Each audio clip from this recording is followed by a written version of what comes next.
Hello दोस्तों।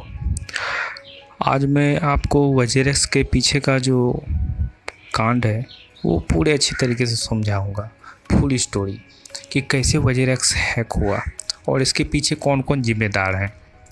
तो इसके लिए मुझे एक बहुत ही अच्छा एक ट्वीट मिला, जो आप इनको फॉलो भी कर सकते हैं, जस्टिस फॉर वजेरेक्स यूजर्स को। इन्होंने पूरा एक स्टोरी दिया है कि कैसे ये संभव हो सका है ना। तो इसी आर्टिकल, ये ट्वीट है तो बहुत लंबा सा, लेकिन आज मैं आपको ये बहुत ही शॉर्ट में और सिंपल तरीके से समझाऊंगा। तो चलिए दोस्तों शुरू करते हैं। घटना से 1.5 घंटा पहले की बात है, जिसमें कि वजेरेक्स के 5 जे की मेंबर हैं मिस्टर निश्चल शेट्टी, जो कि उन्होंने 2 सिग्नेचर किया है, मिस्टर सुमित पटेल, मिस्टर तुषार पटेल और मिस्टर रोहित पटेल। और इनमें से 10 ट्रांजैक्शन जो है वजेरेक्स के द्वारा ये किया गया है और लिमिनल के द्वारा एक ट्रांजैक्शन को किया गया है, जिसके द्वारा ही ये हैक पॉसिबल हो पाया है। और ये कोई रूमर नहीं है, ये वेरीफाइड फैक्ट है, जो कि चेन इवेंट हुआ है कि कैसे कैसे ये हैक हो पाया है। और इसके पीछे वजेरेक्स, लिमिनल एंड बाइनेंस भी रिस्पॉन्सिबल है। बाइनेंस कैसे रिस्पॉन्सिबल है ये आपको आगे पता चलेगा। सबसे मेन मुद्दा ये है कि आखिर हैकर को टिप किसने दिया था कि गाला कॉइन पे ही टारगेट करना है। और कोल्ड वॉलेट का इंटरनल स्ट्रक्चर कैसे लीक हुआ, वो तो कोई अंदर का आदमी ही बता सकता है। और बिना अंदर की बात जाने कैसे ये पता हो सकता है कि ये अपग्रेड करना है कोल्ड वॉलेट को एक न्यू कॉन्ट्रैक्ट पे। ये तो कोई ज़रूरी नहीं है अपग्रेड करना, लेकिन क्यों अपग्रेड करने की ज़रूरत पड़ा।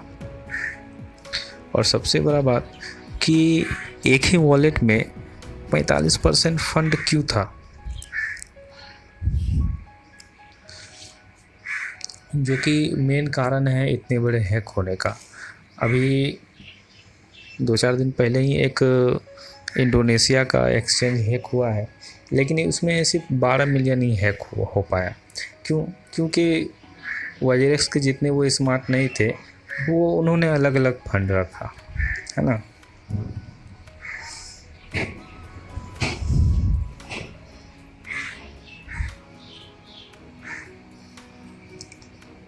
तो एक एक करके मैं बताता हूँ कि क्या क्या हुआ इसमें।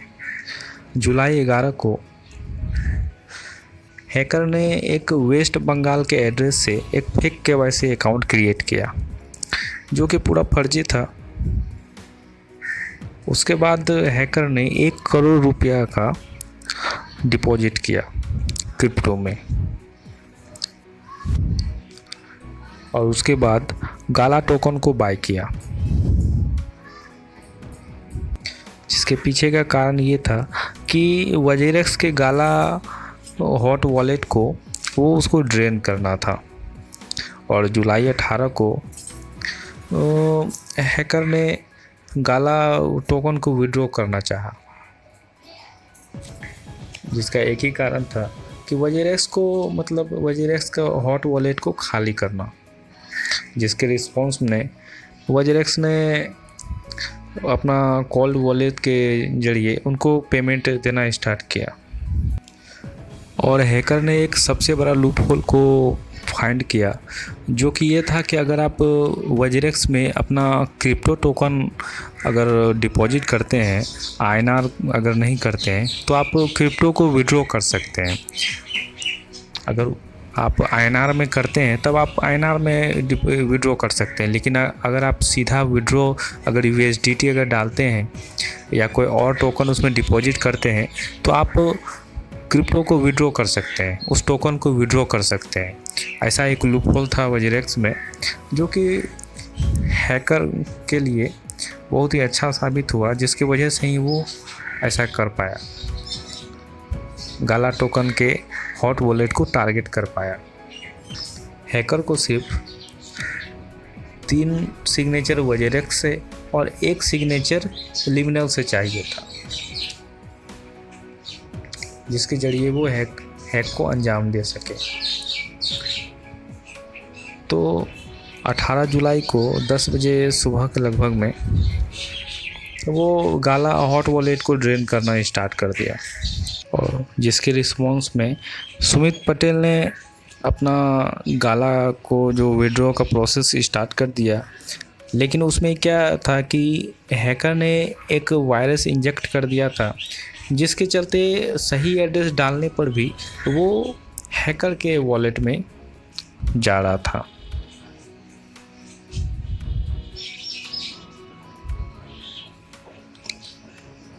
तब जाके मिस्टर सुमित पटेल ने रोहित पटेल से और तुषार पटेल जो है इस एरर के बारे में लिमिनल के वेबसाइट पर इन्फॉर्म किया।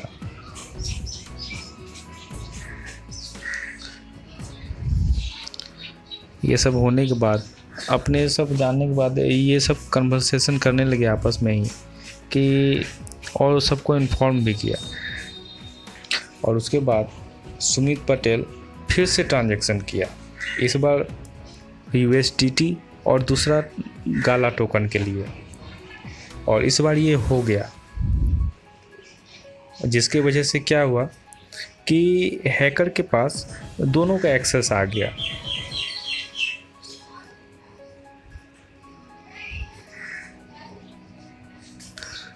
जो कि हैकर के पास सारा कंट्रोल आ चुका था, तो वो ड्रेन करना स्टार्ट कर दिया वजेरेक्स के वॉलेट को।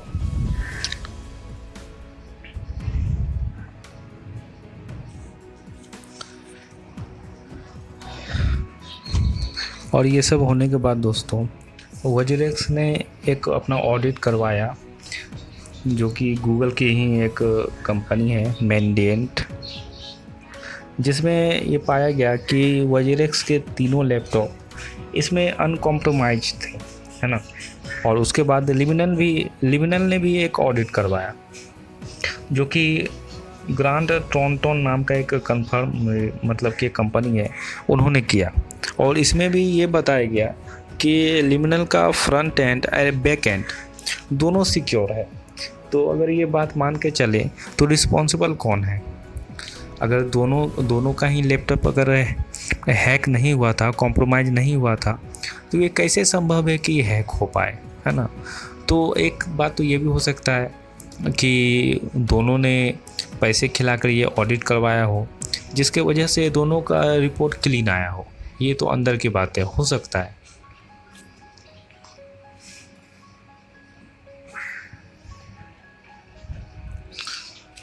और अंदर का, या तो फिर अंदर का ही कोई इनसाइडर जॉब हो, जिसके वजह से ये हैक पॉसिबल हो पाया, नहीं तो हो ही नहीं सकता।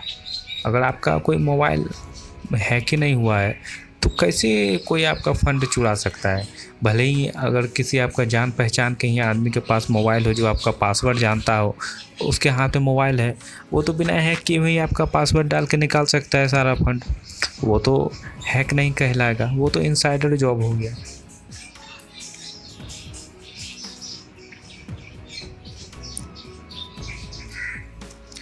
और वजीरेक्स को ये आंसर देना होगा कि क्यों 45% फंड सिर्फ एक ही वो एड्रेस पे था।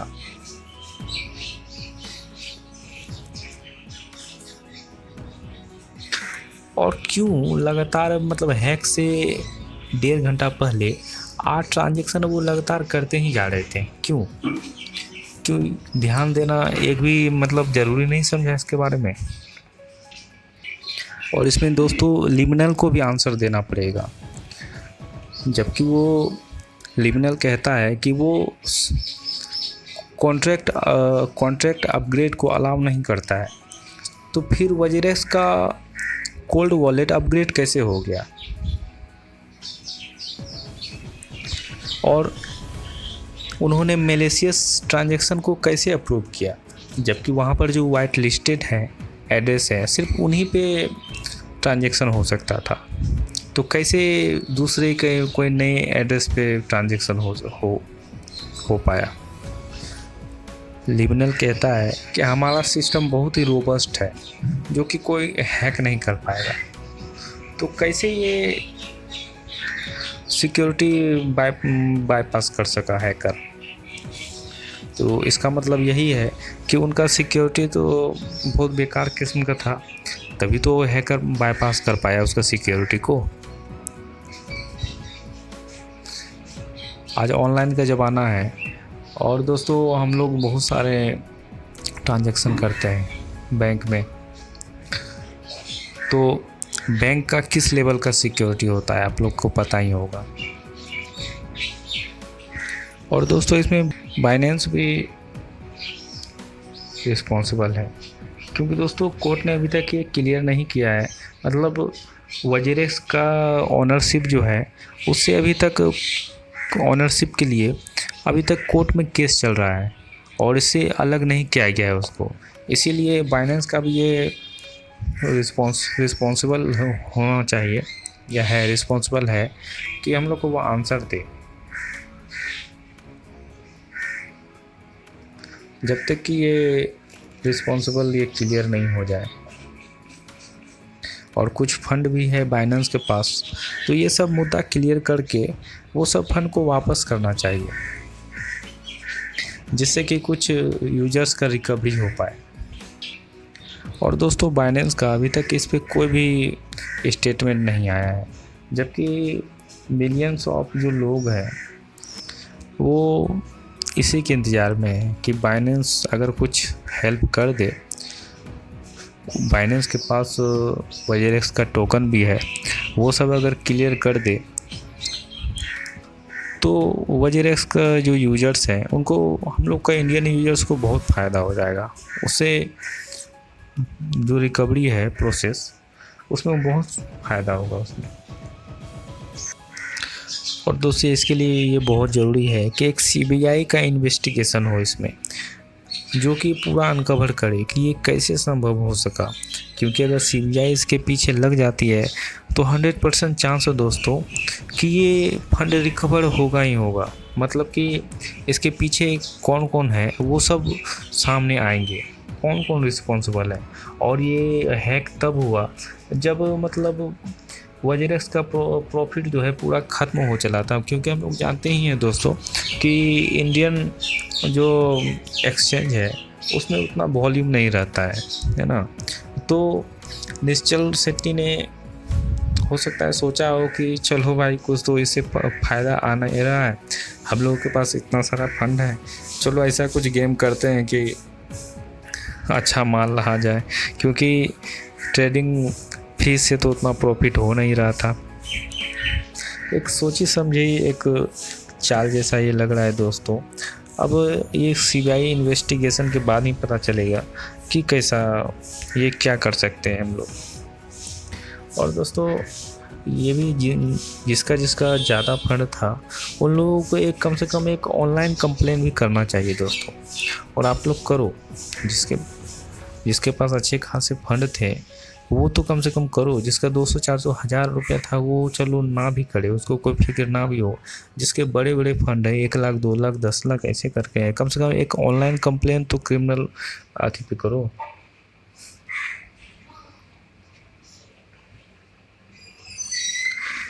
तो यही सब डिटेल्स सब दोस्तों, आई होप आपको समझा पाया होगा। आप ये पूरा ट्वीट पढ़ सकते हैं जस्टिस फॉर वजीरेक्स यूजर्स पे। Take care.